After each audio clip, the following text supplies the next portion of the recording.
إن الحمد لله نحمده ونستعينه ونستغفره ونعوذ بالله من شرور أنفسنا ومن سيئات أعمالنا من يهده الله فلا مضل له ومن يضلل فلا هادي له وأشهد أن لا إله إلا الله وحده لا شريك له وأشهد أن محمدا عبده ورسوله فقد قال الله تعالى في القرآن العظيم والفرقان المجيد أعوذ بالله من الشيطان الرجيم بسم الله الرحمن الرحيم يا أيها الناس اتقوا ربكم الذي خلقكم من نفس واحدة وخلق منها زوجها وبث منهما رجالا كثيرا ونساء واتقوا الله الذي تساءلون به والأرحام إن الله كان عليكم رقيبا يا أيها الذين آمنوا اتقوا الله حق تقاته ولا تموتن إلا وأنتم مسلمون يا أيها الذين آمنوا اتقوا الله وقولوا قولا سديدا يصلح لكم أعمالكم ويغفر لكم ذنوبكم ومن يطع الله ورسوله فقد فاز فوزا عظيما அளவற்ற அல்லாஹ்வின் நிகரற்ற பேர் அன்புடையவனுமாகிய எல்லாம் வல்ல இந்த ஏக இறைவனை போற்றி புகழ்ந்து இந்த உரையை ஆரம்பம் செய்கிறேன்.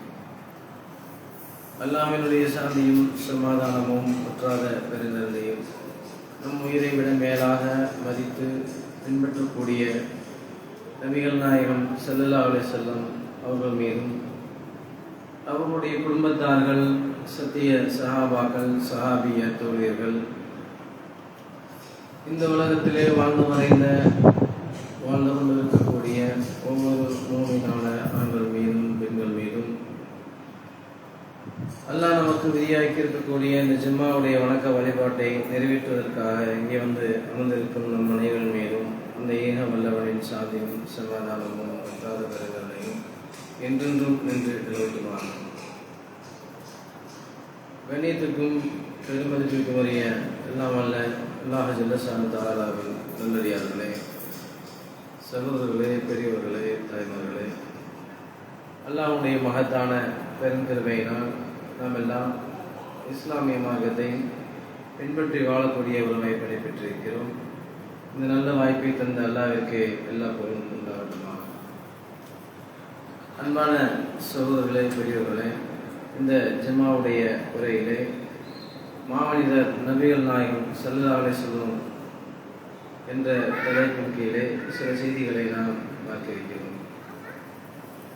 எதற்காக இந்த தலைப்பு என்று சொன்னால், நாம் ஏதோ ஒரு வகையிலே இஸ்லாமியர்களாக பிறந்திருக்கிறோம் அல்லது இஸ்லாமிய மார்க்கத்தை நம்முடைய வாழ்க்கையிலே ஏதோ ஒரு வகையிலே பின்பற்றி வாழக்கூடிய ஒரு வாய்ப்பினை பெற்றோர்களாக இருக்கிறோம். இப்படி பல விதங்களில் நமக்கு இஸ்லாமிய மார்க்கம் கிடைத்திருக்கும். அப்படி கிடைத்திருக்கக்கூடிய இந்த மார்க்கத்தை பற்றி நாம் சிந்தித்து இதுதான் சரியான மார்க்கம் என்று விளங்கி வரக்கூடிய மக்களும் இருக்கிறார்கள். அதே போல பிறப்பின் அடிப்படையிலே இஸ்லாமியர்களாக இருக்கக்கூடிய மக்களும் இருக்கிறோம். இந்த மார்க்கத்தை பின்பற்றக்கூடிய நமக்கு அல்லாஹ் ரப்பில் ஆலமீன் ஒரு சூப்பர் மாடலாக ஒரு அழகான முன்மாதிரியாக நபிகள் நாயகம் ஸல்லல்லாஹு அலைஹி வஸல்லம் அவர்களை சொல்லித் தருகிறார். யாருக்கு? லகது கான லகும் ஃபீ ரசூலுல்லாஹி உஸ்வத்துன் ஹஸனா. அல்லாஹ்வின் மீது நம்பிக்கை வைக்கக்கூடிய, மறுமை மீது நம்பிக்கை வைக்கக்கூடிய மக்களுக்கு இந்த நபியிடத்திலே அழகான முன்மாதிரி இருக்கிறது என்று அல்லாஹ் ரப்பில் ஆலமீன் சொல்லித் தருகிறார். முன்மாதிரி என்று சொன்னால், இன்றைக்கு இளைஞர்களை நாம் பார்த்தோம் என்று சொன்னால், வேகமாக வீரியமாக பேசக்கூடிய அரசியல்வாதிகளை ஈர்க்கக்கூடிய இளைஞர்கள் நாம் பார்க்கிறோம். அதே போல நடிகர்கள் பின்னால் போகக்கூடிய இளைஞர்களை எல்லாம் பார்க்கிறோம்.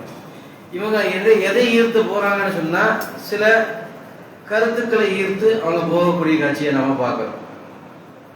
சில இளைஞர்கள் நடிகர்களுக்கு பின்னால் போகக்கூடிய மக்களை நாம் பார்த்தோன்னு சொன்னா, அவங்க இந்த மாதிரி வீரியமான முறையில் சண்டை போடுறது, வீரியமான முறையில் பேசுறது, இதெல்லாம் பார்த்து என்ன செய்யறாங்க, அவர்களுடைய பின்னால் இவர்கள் தான் எங்களுக்கு ரோல் மாடல்னு சொல்லி அவங்க பின்னாடி போகக்கூடிய காட்சியெல்லாம் பார்க்கிறோம். இப்படி ஒரு அற்பமான ஒன்றுக்கும் ஆகாத விஷயங்களுக்கெல்லாம் என்று எனக்கு இவர் ரோல் மாடல் என்று சொல்லி பின்னால் போகக்கூடிய காட்சியெல்லாம் பார்க்கிறோமா இல்லையா? இப்படிப்பட்ட அற்பமானவர்களுக்கு மத்தியிலே நபிகள் நாயகம் ஸல்லல்லாஹு அலைஹி வஸல்லம் அவர்களை அல்லாஹ் ரோல் மாடலாக சொல்கிறார். எப்படிப்பட்ட ரோல் மாடல் என்று சொன்னால், ஒரு மனிதன் பிறப்பு முதல் இறப்பு வரை, அவன் பிறந்ததிலிருந்து இறக்கக்கூடிய அந்த காலகட்டம் வரைக்கும் அல்லாஹ்வுடைய தூதரிடத்திலே அழகான முன்மாதிரி இருக்கிறது. எப்படிப்பட்ட அழகான முன்மாதிரி? நபிகள் நாயகம் ஸல்லல்லாஹு அலைஹி வஸல்லம் அவங்க தூதராக நியமிக்கக்கூடிய அந்த காலகட்டத்திற்கு முன்னால் வாழ்ந்த அந்த மக்களை நாம் எடுத்துக்கொண்டோம் என்று சொன்னால், அந்த மக்களை பற்றி வரலாற்று குறிப்புகளை நம்ம பார்க்கக்கூடிய நேரத்தில் என்ன சொல்றாங்கன்னா, அந்த மக்கள் எல்லாம் மனிதர்கள் தானா அல்லது மனிதர்கள் உருவத்தில் இருக்கக்கூடிய மிருகங்களா என்று சொல்லும் அளவிற்கு அல்லாஹ்வுடைய தூதர் நபியாவதற்கு முன்னால் அந்த மக்களுடைய நிலை அப்படி இருந்தது அப்படிங்கிறாங்க. அப்படி என்ன நிலை இருந்துச்சுன்னு சொன்னா, விபச்சாரம் என்று சொன்னால் அவங்க தான் அதுல முதலிடம், மோசடி செய்யறதா அவங்க தான் முதலிடம், ஒண்ணுக்கு ஆகாத சின்ன சின்ன பிரச்சனைகளை எல்லாம் பரம்பரை பகையாக மாற்றுவதா அவங்க தான் முதலிடம், மது அருந்துவதை எடுத்துக்கொண்டோம் என்று சொன்னால் அவர்கள் தான் முதலிடம், வட்டி வாங்குவதை நாம் எடுத்துக்கொண்டோம் என்று சொன்னால் அவர்கள் தான் முதலிடம், ஒரு மொழி வெறியை எடுத்துக்கொண்டோம் என்று சொன்னால் அவர்கள் தான் அதில் முதலிடம். இப்படி எந்த விஷயத்தை, அறியாமையாக இருக்கக்கூடிய எந்த விஷயத்தை எடுத்துக்கொண்டாலும் அதிலே அந்த மக்கள் தான் முதலிடத்தில் இருந்தார்கள். அப்படிப்பட்ட எந்த துறையை எடுத்துக்கொண்டாலும் முதலிடத்தில் இருந்தாங்க. எதுல? அநாகரிகமான அறியாமை உள்ள விஷயங்கள்ல முதலிடத்தில் இருந்தாங்க. அப்படிப்பட்ட மக்கள் மத்தியில் தான் அல்லாஹ்வுடைய தூதரை அல்லாஹ் எப்படி தேர்வு செய்கிறான்? அல்லாஹ் எப்படி தேர்வு செய்கிறான்னு சொன்னா, நபிகள் நாயகம் ஸல்லல்லாஹு அலைஹி வஸல்லம் அவங்க நபின்னு சொல்றதுக்கு முன்னாடி அவங்களுடைய 40 ஆண்டு காலம், 40 வயசுல நபியாகிறாங்க. அந்த அவங்களோடு வாழ்ந்தாங்களே அந்த 40 ஆண்டுகளைத்தான் அல்லாஹ் என்ன செய்யறான், அந்த மக்களுக்கு எடுத்துக்காட்ட சொல்றான். நான் அல்லாஹ்வுடைய தூதரா வந்திருக்கிறேன்னு சொல்றாங்க. ரசூல் ஸல்லல்லாஹு அலைஹி வஸல்லம் என்ன செய்யறாங்க, அந்த மக்கள்கிட்ட நான் அல்லாஹ்வுடைய தூதரா வந்திருக்கிறேன், அல்லாஹ்வை மட்டும் வணங்குங்க அப்படின்னு சொல்லக்கூடிய நேரத்தில் சில மக்கள் மண்ணை வாரி எரிச்சாங்க. அப்ப அந்த மக்கள் மத்தியில் அல்லாஹ்வுடைய தூதர் எதை ஆதாரமா வச்சாங்கன்னு சொன்னா, நான் உங்களிடத்திலே நான் 40 ஆண்டுகள் வாழ்ந்திருக்கிறேன். ஒரு மலை குன்றுக்கு மேல நின்றுகிட்டு அல்லாஹ்வுடைய தூதர் அந்த நெருங்கிய உறவுகளை எல்லாம் அழைத்து அல்லாஹ்வுடைய மார்க்கத்தை சொல்ல கூப்பிடுறாங்க. அப்படி சொல்ல கூப்பிடக்கூடிய நேரத்தில் என்ன செய்யறாங்க, அந்த மக்கள் மத்தியில சொல்றாங்க, என்ன சொல்றாங்க, நான் ஒரு விஷயத்தை உங்களுக்கு சொல்றேன், இந்த மலைக்கு பின்னால் ஒரு கூட்டம் உங்களை தாக்க வருது அப்படின்னு நான் சொல்றேன். அப்படின்னு நான் சொன்னேன்னா நீங்க அதை பார்த்து விட்டு நம்புவீங்களா, இல்ல நான் சொன்னா நம்புவீங்களா அப்படின்னு கேட்கிறாங்க. அப்ப அந்த மக்கள் சொல்றாங்க, உங்களுடைய வாழ்க்கையில இதுவரைக்கும் நீங்க பொய் சொல்லி நாங்க பார்த்தது இல்லை. அவங்களுடைய வாதம் என்ன, ரசூல் ஸல்லல்லாஹு அலைஹி வஸல்லம் அவங்களுடைய உண்மை தன்மை என்ன அப்படிங்கறத அவங்க வாயால சொல்லல, ரசூலுல்லாஹ் அவங்க சொல்லல, யார சொல்ல வைக்கிறாங்க, அந்த மக்களை சொல்ல வைக்கிறாங்க. எப்படி சொல்ல வைக்கிறாங்க, இந்த மலைக்கு பின்னாடி உங்களை ஒரு போட்டு தாக்குறதுன்னு நான் சொன்னா நீங்க பார்த்துட்டு நம்புவீங்களா, இல்ல நான் சொன்னனால நம்புவீங்களா அப்படின்னு கேட்கிறாங்க. இல்ல நாங்க பார்க்க மாட்டோம், இதுவரைக்கும் நீங்க போய் சொல்லி நாங்க பார்த்தது இல்லை. அந்த மக்கள் மத்தியில அல்லாஹ்வுடைய தூதர் இப்படி பேர் எடுத்திருக்கிறாங்க, உண்மையாளராக நேர்மையாளராக, அவருக்கு அல்லமீன சாதிக்குன்னு சொல்லி அவங்க பேர் வச்சிருக்கிறாங்க. ஒரு நம்பி ஒப்படைக்கக்கூடிய ஒரு ஒரு ஒரு பேங்க் மாதிரி இருந்திருக்காங்க அல்லாஹ்வுடைய தூதர், நம்பிக்கைக்குரிய ஒரு பாத்திரமாக. அப்படி அந்த மக்கள் மத்தியில அந்த மக்கள் எப்படி இருந்திருக்கிறாங்க, விபச்சாரத்திலே முதலிடம். ஒரு பெண் வயசுக்கு வந்துட்டா அந்த வீட்டுல கொடி கட்டி விட்டுருவாங்க, விபச்சாரத்துக்கு ஆள் தயார். இது அவங்களுடைய கலாச்சாரம். மது அருந்துவதை எடுத்துக்கணும்னு சொன்னா, யார் அதிகமான பழைய மதுபானத்தை வச்சிருக்கிறாங்களோ, அதிகமான பழைய மதுபானம் தயார் வச்சிருக்கிறாங்களோ அவர் தான் சமுதாயத்தில் உயர்ந்தவர். பாருங்க, இப்படிப்பட்ட சமூகம். ஒரு சண்டைன்னு சொன்னா, ஒரு ஒரு மாடு பக்கத்து வயல்ல மேய்ஞ்சிருச்சு அப்படின்னு சொன்னா, இதை ஒரு காரணமா வைத்து பரம்பரையாக சண்டை பிடிக்கக்கூடிய மக்கள். எப்படிப்பட்ட கலாச்சாரம் பாருங்க, எப்படிப்பட்ட கலாச்சாரம். மொழி வெறி எடுத்துக்கிட்டோம்னு சொன்னா, எப்படிப்பட்ட வெறின்னு சொன்னா, அரபி பேசக்கூடியவர்கள் தான் மனிதர்கள். நம்மளாம் இங்க பேசுவோமா இல்லையா, தமிழ் தான் உயர்ந்தது, ஆங்கிலம் தான் உயர்ந்தது, இந்தி தான் உயர்ந்தது, அவன் மொழி அவன் உயர்ந்ததுன்னு சொல்லுவான். ஆனால் அந்த அந்த மக்கள் எப்படி இருந்தாங்கன்னு சொன்னா, தன்னுடைய மொழி உயர்ந்தது அப்படின்னு சொல்லல, தன்னுடைய மொழி பேசக்கூடிய அந்த அரபி பேசக்கூடியவங்க மட்டும்தான் மனிதர்கள், மற்றவர்கள்லாம் அஜமிகள் சொன்னாங்க, மற்றவர்கள்லாம் மிருகங்கள், மனுஷங்க கிடையாது. அரபி பேசக்கூடியவர்கள் தான் மனிதர்கள், மற்றவர்கள் அஜமிகள், கால்நடைகள் அப்படிங்க. அப்ப எந்த அளவுக்கு மொழி வெறி ஊறி போய் கிடக்கணும். இப்படிப்பட்ட மக்கள் மத்தியில் தான் வரலாற்றில் சொல்லப்படக்கூடிய விஷயம் என்ன, இவர்களை பற்றினா இவர்கள் எல்லாம் மனிதர்கள் தானா அல்லது மனித உருவத்தில் இருக்கக்கூடிய மிருகங்களா என்று சொல்லும் அளவிற்கு அந்த மக்கள் மத்தியிலே நாகரை பண்பாடுகள் இருக்கக்கூடிய காட்சியை பார்க்கணும். அந்த மக்களுக்குத்தான் அல்லாஹ்வுடைய தூதர் நபிகள் ஸல்லல்லாஹு அலைஹி வஸல்லம் இறை தூதராக வர்றாங்க. அல்லாஹ்வுடைய மார்க்கத்தை எடுத்து சொல்ல இறை தூதராக வர்றாங்க. அப்படி அந்த இறை தூதர் மொழிவெறி, இனவெறி, அதே போல இந்த மக்களுக்கு இருக்கக்கூடிய அத்தனை அறியாமைகளும், மூட பழக்க வழக்கங்கள், அதே போல தீமையான மதுபானங்கள், சூதாட்டங்களை அத்தனையும் உடைத்து எறிந்து அல்லாஹ்வுடைய தூதர் 23 ஆண்டுகள்ல அந்த மனித மிருகங்களாக இருந்த அந்த மக்களை எல்லாம் மனித புனிதர்களாக மாற்றினார்கள். இன்றைக்கு நாம் பார்க்கிறோம், மைக்கேல் ஹார்ட் என்று சொல்லக்கூடிய ஒரு அறிஞர், ஒரு வரலாற்று அறிஞர் என்ன செய்கிறாரு, அவர் வரலாறுகளை எல்லாம் ஆய்வு செய்கிறார். இந்த உலகத்துல அதிகமான மக்களுடைய உள்ளங்களை ஈற்றவர் யார், அதிகமான பெரிய தாக்கத்தை மக்களுடைய உள்ளத்திலே ஏற்படுத்தியது யார், பெரும் பெரும் புரட்சிகளை செய்தது யார், மக்களுக்கு நிறைய நன்மையான காரியங்களை செய்தது யார், நல்ல சட்டத்திட்டங்களை சொல்லியது யார், நல்ல அரசியல் அமைப்பை தந்தது யார் என்று சொல்லி எல்லா வகையிலும் இருக்கக்கூடிய ஒவ்வொன்றையும் ஆய்வு செய்கிறார். அப்படி ஆய்வு செய்து என்னென்ன மனிதர்கள் எல்லாம் என்னென்ன முயற்சிகளை செய்து இந்த மனித குலத்திற்கு பெரிய பெரிய ஆச்சரியமான காரியங்களை செஞ்சிருக்கிறாங்களோ என்று ஒவ்வொன்றையும் அப்படியே பட்டியல் போட்டு எடுக்கிறார். அதில் 100 பேரை பெருக்கி எடுக்கிறார். நிறைய மக்களை எடுத்து அதுல 100 பேரை செலக்ட் பண்றாரு, 100 பேர் ஃபில்டர் பண்ணி எடுக்கிறார். தி 100 என்று சொல்லக்கூடிய அந்த நூலை கூட நம்ம வந்து பார்க்கலாம். மைக்கேல் ஹார்ட் என்று சொல்லக்கூடிய ஒரு கிறிஸ்துவர், அவர் கிறிஸ்துவ மதத்தை சேர்ந்தவர். அவர் வந்து அந்த 100 பேரை எடுத்து என்ன செய்யறாரு, அதிலே உலகத்திலே வந்து நிறைய மக்களை ஈர்த்தவர், வந்து மிகப்பெரிய தாக்கத்தை ஏற்படுத்தியவர், அழகான வாழ்வியல் நெறியை தந்தவர் யாருன்னு சொன்னால் அதற்கு முதலிடத்திலே நான் எந்த ஒரு அறிஞர், அந்த அந்த 100 பேர்ல ஈசா அலைஹிஸ்ஸலாம் அவங்களும் இருக்கிறாங்க. அவங்க அவங்க அவங்க வந்து தூதராக ஏற்றுக்கொண்ட அந்த இயேசுவும் அதுல இருக்கிறார். ஆனால் அவர் வந்து அவருடைய மதம் சாராமல் நேர்மையான முறையில என்ன செய்யறாருன்னு சொன்னா, நான் இவருக்கு தான் நம்முடைய புகழ் மேல ஓங்க செய்யறதுக்காக சொல்லப்படக்கூடிய கருத்து இல்ல, அது ஏற்கனவே எல்லாம் வந்து அவருடைய புகழை மேலோங்க செய்திருக்கிறார். இன்றைக்கு உலகத்துல வந்து பல கோடியுடைய மக்கள் தங்களுடைய உயிரை விட மிக மேன்மையாக நேசிக்கக்கூடிய ஒரு மனிதர் யார் என்று சொன்னால் அல்லாஹ்வுடைய தூதர் நபிகள் நாயகம் ஸல்லல்லாஹு அலைஹி வஸல்லம். இன்றைக்கு அவருக்கு வந்து ஒரு போட்டோ கிடையாது, ஒரு உருவ படம் கிடையாது, ஒரு சிலை கிடையாது. ஆனால் பல பல பல கோடி மக்களுடைய உள்ளங்களில் அவர்கள் வந்து என்ன செய்யறாங்க, இருந்து கொண்டிருக்கிறார்கள். எந்த அளவிற்கு, அவர்களுடைய உயிரை விட மேலாக. நம்ம அப்படித்தான் நினைக்க நேசிக்கிறோம். ரசூல் ஸல்லல்லாஹு அலைஹி வஸல்லம் வந்து நம் உயிரை விட நம்ம நேசிக்கிறோமா இல்லையா? இதுக்கு காரணம் என்ன? அவர்களை அல்லாஹ் நம்மை பின்பற்ற சொல்லிக்கிறான். அல்லாஹ் சொல்றான், இன் குன்தும் துஹிப்பூனல்லாஹ ஃபத்தபிஊனி வ யஹ்பிபுகுமுல்லாஹ். நீங்க அல்லாஹ் வந்து உங்களை நேசிக்க வேண்டும் என்றார். அல்லாஹ் வந்து உங்களை நேசிக்கணும்னா இந்த நபியை நீங்க பின்பற்றுங்க. அல்லாஹ் இறைவனுடைய நேசம் நமக்கு கிடைக்கணும் அப்படின்னு சொல்லி சொன்னா என்ன செய்யணுமா, நாம இந்த நபியை பின்பற்றணும். அப்ப நம்மை வந்து தான் இந்த மக்கள் எல்லாம் பார்ப்பாங்க.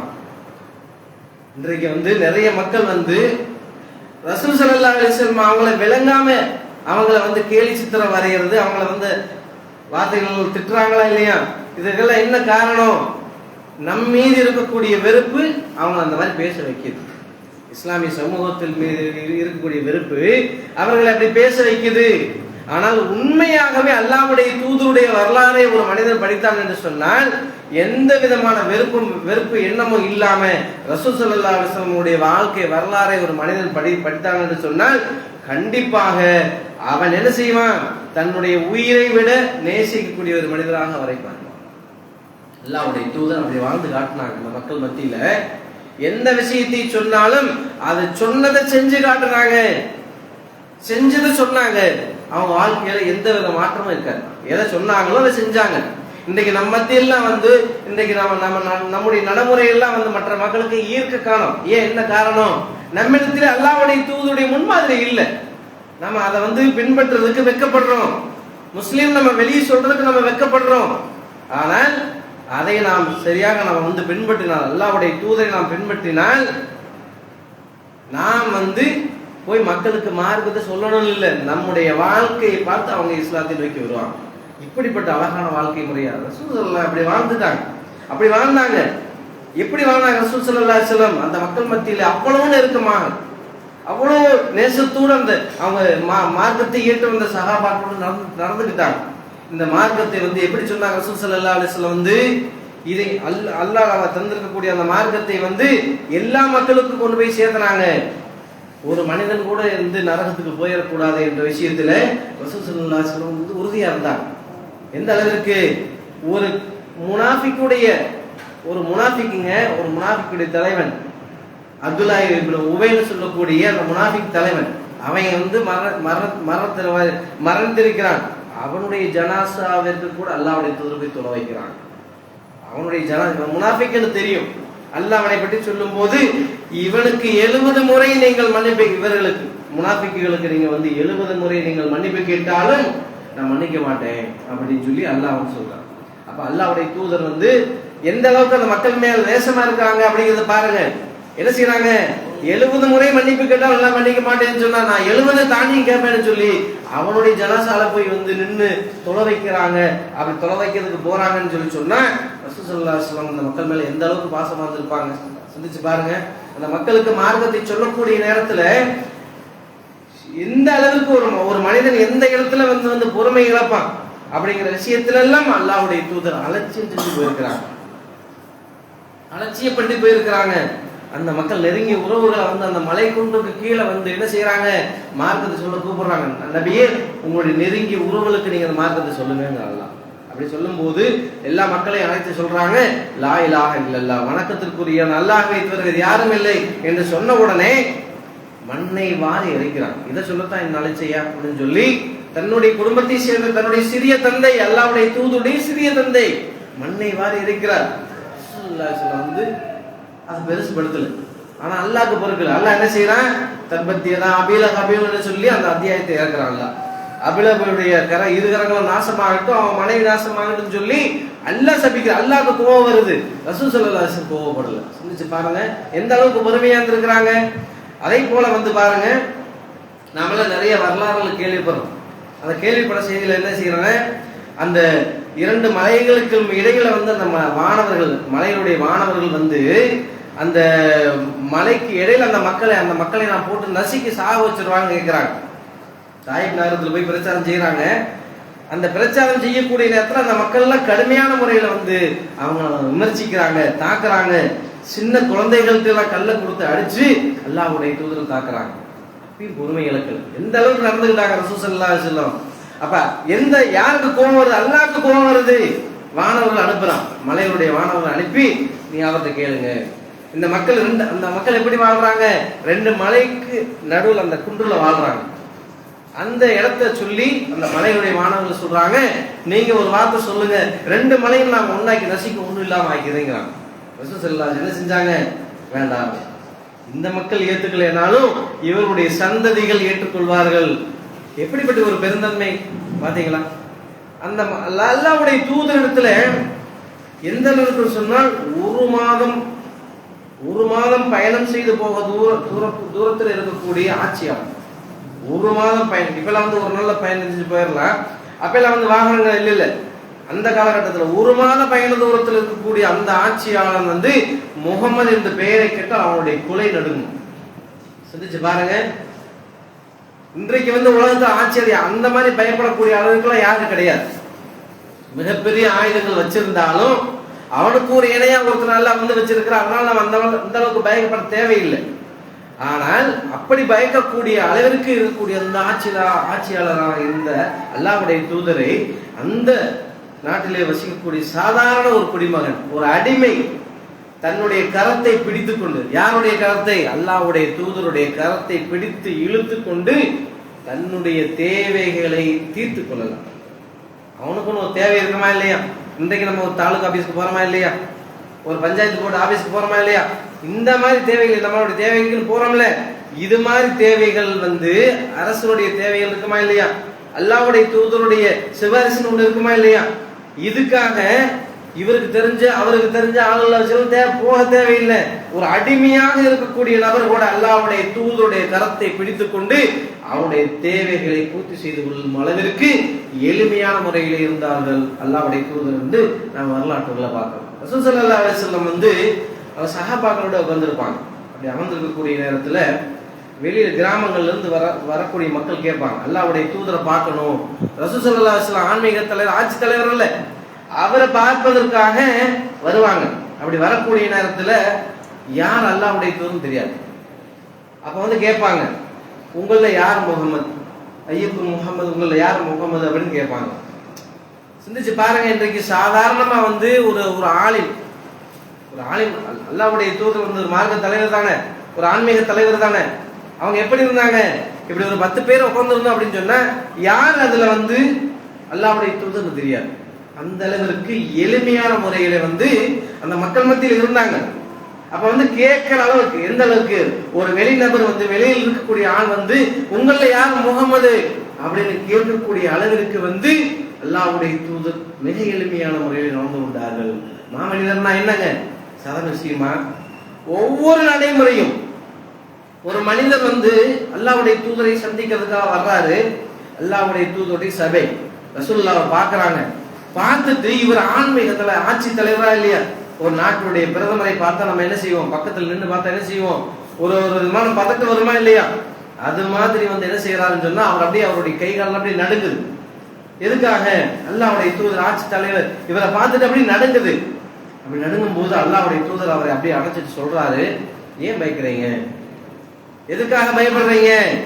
நானும் ஒரு சாதாரண ஆடு மேய்க்கக்கூடியவன் தான் சொல்றாங்க. தன்னை எப்படி அறிமுகப்படுத்துறாங்க? எதுக்காக நீங்க பயக்கிறீங்க? ஆட்சி தலைவன், ஆன்மீக தலைவன் பயக்காதீங்க. நானும் உங்களை போல சாதாரணமான காய்ந்த இறைச்சியை சாப்பிட்டு கொண்டிருந்த ஒரு மனிதன் தான் சொல்றாங்க ரசூல் ஸல்லல்லாஹு அலைஹி வஸல்லம். சிந்திச்சு பாருங்க, இப்படி ஒரு தலைவர் உலகத்துல பார்க்க முடியுமா? சாதாரண ஒரு வார்டு கவுன்சிலரை போய் சாதாரணமாக சந்திக்கிறது எவ்வளவு விஷயம். இவர் எப்படிப்பட்டவர்? இத்தனை கோடி மக்கள் தங்களுடைய உயிரை விட நேசத்திற்குரிய ஒரு மனிதர். சிந்திச்சு பாருங்க, உயிரை விட நமக்கு ஒண்ணுன்னா நம்ம அலட்சியமா போயிடுவோம். ரசூலுல்லாஹி ஸல்லல்லாஹு அலைஹி வஸல்லம் அவருடைய வார்த்தை திட்டத்தை நம்மளால பொறுத்துக்க முடியுமா? முடியாது. ஏன்? இதுதான் அவங்க ஒவ்வொன்றிலும் நடந்து கொண்ட முறை. அவங்க இந்த அளவுக்கு இருந்த அல்லாஹ்வுடைய தூதர் இந்த உலகத்துல வாழக்கூடிய நேரத்துல சுகபோகமாக இருந்தாங்களா? அவங்க வாழ்க்கை எப்படி இருந்துச்சு? நம்மளாம் இன்றைக்கு பொருளாதாரத்தின் மீது மோகம் கொண்டு அதை தேடி நம்ம போறோம். அது ஹராமெல்லாம் கிடையாது, நம்ம தேடி போகலாம். அல்லாஹ் அதை தேட சொல்றான், அருள்னு சொல்றான். அதை தேடி போகலாம், தப்பு கிடையாது. ஆனா அல்லாஹ்வுடைய தூதர் நபியாகக்கூடிய காலகட்டத்தில் அந்த மக்கா நகரத்துல பெரிய செல்வந்தர்கள்ல ஒரு முக்கியஸ்தர் ரசூல் ஸல்லல்லாஹு அலைஹி வஸல்லம். இந்த மார்க்கத்தை ஏற்று அவங்க வறுமையை தேர்வு செஞ்சு எடுத்துக்கிட்டாங்க. நம்மெல்லாம் பொருளாதாரம் போறோம், அது ஹராம் இல்லை. ஆனா எந்த அளவுக்கு நம்ம போறோம்னு சொன்னா, இந்த மார்க்கம் தடுக்கக்கூடிய அந்த காரியங்கள் மூலமா கூட போறோம். நம்ம எப்படி போறோம்? நம்ம வணக்க வழிபாடுகளை எல்லாம் புறக்கணிச்சு விட்டு இந்த உலக பொருளாதாரத்தை தேடி போறோமா இல்லையா? இங்க இருக்கக்கூடிய பேசக்கூடிய நானா இருக்கட்டும், கேட்கக்கூடிய நீங்களா இருக்கட்டும், நாம பொருளாதாரத்தை தேடக்கூடிய விஷயத்துல எத்தனை ஃபர்லான தொழுகைகளை நம்ம விட்டுருக்கோம். சிந்திச்சு பாருங்க, எத்தனை ஃபர்லான தொழுகைகளை விட்டுருக்கோம், எத்தனை வணக்க வழிபாடுகளை மிஸ் பண்ணிட்டு நம்முடைய பொருளாதாரத்தை தேடி இருக்கோம். இல்லைன்னு சொல்ல முடியுமா? அல்லாஹ்வுடைய தூதர் அத்தனையும் விட்டாங்க. அல்லாஹ்வுடைய தூதர் எப்படி இருந்தாங்க? அத்தனையும் விட்டு கொடுத்தாங்க. அந்த மார்க்கத்திற்காக ஒரு நேர தொழுகை அவங்க விட மாட்டாங்க. எந்த அளவுக்குன்னு சொன்னா, ஃபர்லான தொழுகையை விடுங்க, மற்ற சின்ன சின்ன இபாதத்துகளை கூட விட மாட்டாங்க. அந்த அளவிற்கு இந்த உலக பொருளாதாரத்தை விட அந்த மறுமையுடைய நன்மைகள் நேசிச்சாங்க. நாம அப்படி இருக்கிறோமா? இல்ல. அல்லாஹ்வுடைய தூதர் அத்தனையுமே நேர்மையாளராக சொன்னதை அப்படி செஞ்சாங்க. ரசூல் ஸல்லல்லாஹு அலைஹி வஸல்லம் அவங்களுடைய குடும்ப விஷயத்துல கூட எப்படி இருக்கிறாங்க? குடும்ப விஷயத்துல கூட எப்படி இருக்கிறாங்க அப்படின்னு சொன்னா, தங்களுடைய பேரப்பிள்ளை சின்ன குழந்தை, அந்த குழந்தை என்ன செய்யுது? பைத்துல் மால்ல இருந்து ஒரு பேரிச்சம்பழத்தை எடுத்து இப்படி வாயில வச்சிருது. அப்படி வாயில வச்சுட்டா நாம என்ன செய்வோம்? பள்ளிவாசல்ல ஏதாவது ஒரு உணவுப் பொருள் வச்சிருக்கிறாங்கன்னு வைங்க, அது யாரோ வச்சிருக்காங்க, அதை அப்படி எடுத்து நம்ம சின்ன குழந்தை அப்படி வாயில வச்சிருச்சு அப்படின்னு சொல்லிட்டா நாம என்ன செய்வோம்? குழந்தை தானே, அதுக்கு என்ன தெரியும் அப்படின்னு நாம விட்டுருவோம். ரசூல் ஸல்லல்லாஹு அலைஹி வஸல்லம் என்ன செஞ்சாங்க? மென்னு தொண்டைக்கு போகக்கூடிய அந்த பழத்தை விரல விட்டு எடுத்து வெளியே போடுறாங்க. வெளியே போட்டுட்டு என்ன சொல்றாங்க? இது ஹராம்னு உனக்கு தெரியாதா? குழந்தைகிட்ட சொல்றாங்க, இது ஹராம்னு உனக்கு தெரியாதா? இது நம்முடைய குடும்பத்துக்கு இந்த பைத்துல் மால் ஹராம்னு உனக்கு தெரியாதான்னு சொல்லி அதை புரிய வைக்கிறாங்க. இது ஒரு பெரிய விஷயமா நம்மலாம் நினைக்க மாட்டோம். நம்ம என்ன செய்வோம்? குழந்தை தானே அப்படின்னு விட்டுருவோம். இந்த விஷயத்தில் கூட எப்படி நடந்துக்கிறாங்க? அல்லாஹ்வுடைய தூதர்கிட்ட நீதி நம்ம பார்க்கலாம். எப்படிப்பட்ட நீதி? இந்த குறைஷி குலத்துல ஒரு உட்பிரிவு ஒன்று இருக்குங்க. அதுல குறைஷி குலம் உயர்ந்த குலம். அந்த உயர்ந்த குலத்துல இருக்கக்கூடிய ஒரு பெண் என்ன செஞ்சிடறானா? திருடிடுறான். அப்ப திருடக்கூடிய நேரத்துல என்ன செய்யறாங்க? அந்த பெண் உயர்ந்த குலம் அப்படிங்கிறதுக்காக அந்த மக்கள் என்ன செய்யறாங்கன்னு சொன்னா, இந்த உயர்ந்த குலத்து பெண்ணை தண்டிக்க முடியுமா அப்படின்னு சொல்லி என்ன செய்யறாங்க? மசூரா பண்ணி ரசூலுல்லாஹ்வுடைய வளர்ப்பு மகன் உசாமா என்று சொல்லக்கூடிய அந்த நபித்தோழர், அவர் என்ன செய்யறாரு? அவர் அல்லாஹ்வுடைய தூதருக்கு ரொம்ப நேசத்துக்குரியவர். அவர்கிட்ட சொல்லி விடுறாங்க. ஏன்னா மற்றவங்க சொன்னா அல்லாஹ்வுடைய தூதர் கடுமையா கோவப்படுவாங்க. அப்ப உசாமாட்ட சொல்லி விட்டா இது சரியாகும் அப்படின்னு சொல்லி என்ன செய்யறாங்க? இவர்கிட்ட சொல்லி விடுறாங்க. அப்படி சொல்லி விடும் போது உசாமா சொல்றாரு, இவங்க நம்ம உயர்ந்த குலத்து பெண்ணா இருக்கிறாங்க, இதுல நீங்க பார்த்து முடிவெடுங்க அந்த மாதிரி சொல்லும் போது, உசாமாவே அல்லாஹ்வுடைய குற்றவியல் சட்டத்துல நீ என்கிட்ட பரிந்துரை செய்ய வர்றியா அப்படின்னு சொல்லி அல்லாஹ்வுடைய தூதர் கோவப்படுறாங்க. சொல்லிட்டு இதை சொன்ன உடனே என்ன செய்யறாங்க? மெம்பர்ல ஏறுறாங்க. மெம்பர்ல ஏறி, உங்களுக்கு முன் சென்ற சமுதாயம் எல்லாம் நாசமாய் போனதுக்கு காரணம் என்ன தெரியுமா? அந்த குலத்தில் இருக்கக்கூடிய உயர்ந்தவர்களுக்கு ஒரு நீதியும் அந்த குலத்தில் இருக்கக்கூடிய தாழ்ந்தவர்களுக்கு ஒரு நீதியும். உயர்த்தாழ்வு இஸ்லாத்துல கிடையாது. உயர்த்தாழ்வு அங்க வச்சிருப்பாங்கல்ல, அல்லாஹ்வுடைய தூதருடைய காலத்துல அடிமைகள்லாம் இருந்தாங்க. அப்ப அவங்களும் அடிமைகளாக்கப்பட்டாங்க. அப்படி ஒரு காலகட்டம். அப்படிப்பட்ட காலகட்டத்தில் இந்த முன் சென்ற சமுதாயம் நாசமா போச்சா இல்லையா? அப்படி நாசமா போறதுக்கு என்ன காரணம் சொன்னா, உயர்ந்த குலத்தை சேர்ந்தவன் ஒரு தீமையை செய்தால், ஒரு தப்பு செஞ்சா தண்டிக்க மாட்டாங்க. ஒரு அப்பாவி மக்கள் இந்த மாதிரி ஒரு பாவத்தை செய்யக்கூடிய நேரத்தில் அவருடைய குற்றவியல் தண்டனைகள் எல்லாம் நிறைவேற்றுவார்கள். இதனால் தான் அந்த சமூகம் எல்லாம் நாசமாய் போனது என்று சொல்லி அல்லாஹ்வுடைய தூதர் சொல்லிவிட்டு சொல்றாங்க, என்னுடைய மகள் ஃபாத்திமா திருடினாலும் அவருடைய கையை நான் வெட்டினான். எப்படிப்பட்ட நீதி பாருங்க, எப்படிப்பட்ட நீதி! யார சொல்றாங்க? அல்லாஹ்வுடைய தூதருடைய ஈரக்குலைன்னு சொல்லுவாங்க. அவ்வளவு பாசத்திற்குரிய பாத்திமா நாயகம் திருடி இருந்தாலும் அவருடைய கையை நான் வெட்டுவேன் என்று சொல்லி நீதியை நிலைநாட்டினார்களே. இப்படிப்பட்ட தலைவர்கள் உலகத்தில் நம்ம பார்க்க முடியுமா? சிந்திச்சு பாருங்க. இப்படிப்பட்ட தலைவரை நாம் பார்க்க முடியுமா? பார்க்க முடியாது. அப்படிப்பட்ட மகத்தான நீதியை நிலைநாட்டினார்களே. அதனாலதான் ஒரு கிறிஸ்துவ அறிஞர் செய்யறார். என்னன்னு, அந்த 100 சொல்லக்கூடிய அந்த 100 பேர்ல அல்லாஹ்வுடைய தூதரை முன்னாடி கொண்டு வந்துருக்கிறார். புரியுதா? இதுதான் அல்லாஹ்வுடைய தூதர். அவங்க எப்படி நேசிக்கணும்? ஒவ்வொன்றிலும் புரிந்து நாம நேசிக்கணும். ரசூலுல்லாஹ் நமக்கு உயிரை விட மேலானவர்னு சொல்லி சும்மா அப்படி சொல்லிட்டு போயிருதா?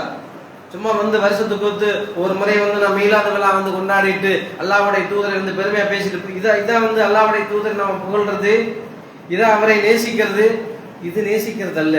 அல்லாஹ்வுடைய தூதர் எதை சொன்னார்களோ அதை நம்முடைய வாழ்க்கையில பின்பற்றணும். எதை சொன்னார்களோ அதை நாம் செயல்படுத்தணும். இதுதான் அல்லாஹ்வுடைய தூதரை நேசிப்பது. அப்ப இதைத்தான் அல்லாஹ் நமக்கு சொல்லி தருகிறான். இன் குன்தும் துஹிப்பூனல்லாஹ ஃபத்தபிஊனி வயஹ்பிபுகுமுல்லாஹ் வயஃபிர் லக்கும் துனூபக்கும்.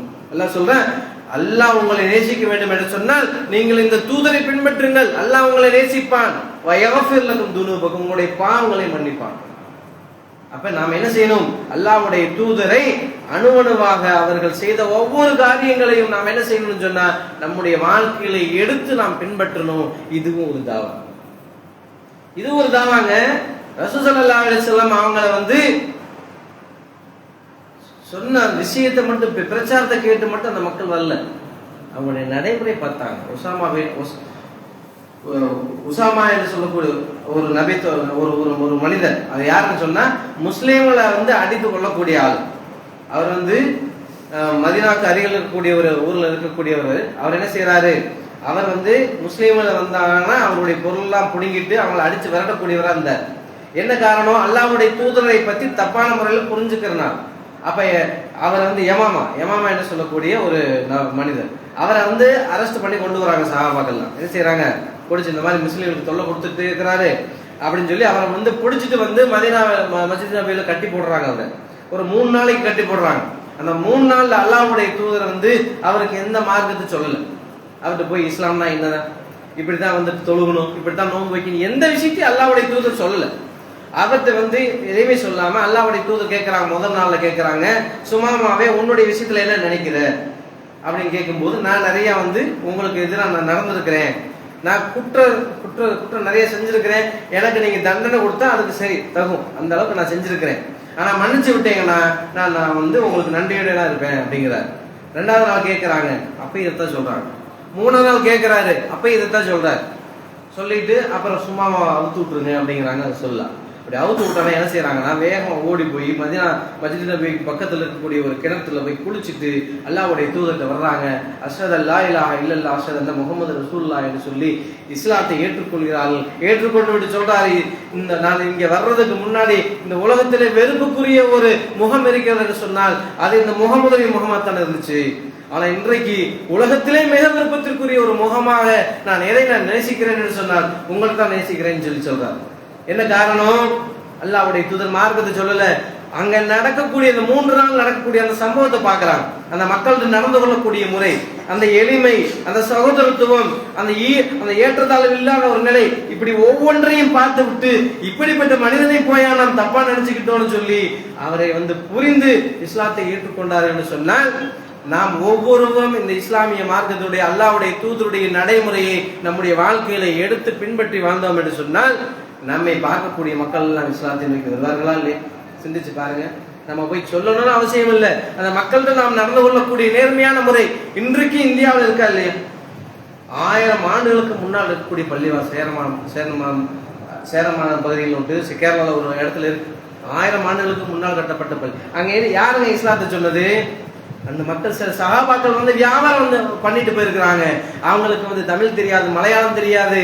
அந்த வியாபார ஒழுக்கங்களை பார்த்து விட்டு, அந்த நேர்மையை பார்த்து விட்டு அந்த மக்கள் மார்க்கத்தை ஏற்றுக்கொண்டார்கள் என்று சொன்னால், அப்ப நாம இந்த மொழியிலே இருக்கக்கூடியவர்கள் அல்லாஹ்வுடைய தூதருடைய ஒவ்வொரு காரியத்தையும் நம்முடைய வாழ்க்கையில எடுத்து பின்பற்றினால் இந்த மக்களுக்கு மார்க்கம் போய் சேருமா சேராதா? சிந்திச்சு பாருங்க. நாம் போய் பிரச்சாரம் பண்ணணும்னு அவசியம் இல்லை. நம்முடைய வாழ்க்கை இந்த மக்கள்கிட்ட வாழ்ந்தோம்னா போதும், அவர்கள் இஸ்லாத்தை ஏற்றுக்கொண்டு வருவாங்க. ஆகவே இன்ஷா அல்லாஹ் வரக்கூடிய காலகட்டங்களை நம்மால் இயன்ற அளவு அல்லாஹ்வுடைய தூதருடைய வாழ்க்கையை நம்முடைய வாழ்க்கையில ஒவ்வொரு அனுதினமும் பின்பற்றக்கூடிய நாம் என்ன செய்யணும்? அந்த முயற்சி எடுக்கணும். அப்படி முயற்சி எடுக்கக்கூடிய நன்மக்களாக அல்லாஹ் ரப்பில் ஆலமீன் என்னையும் உங்களையும் ஆக்கி அருள்வானாக என்று அல்லாஹ்விடத்தில் துஆ செய்து இந்த உரையை முடித்துக் அஸ்ஸலாமு அலைக்கும்.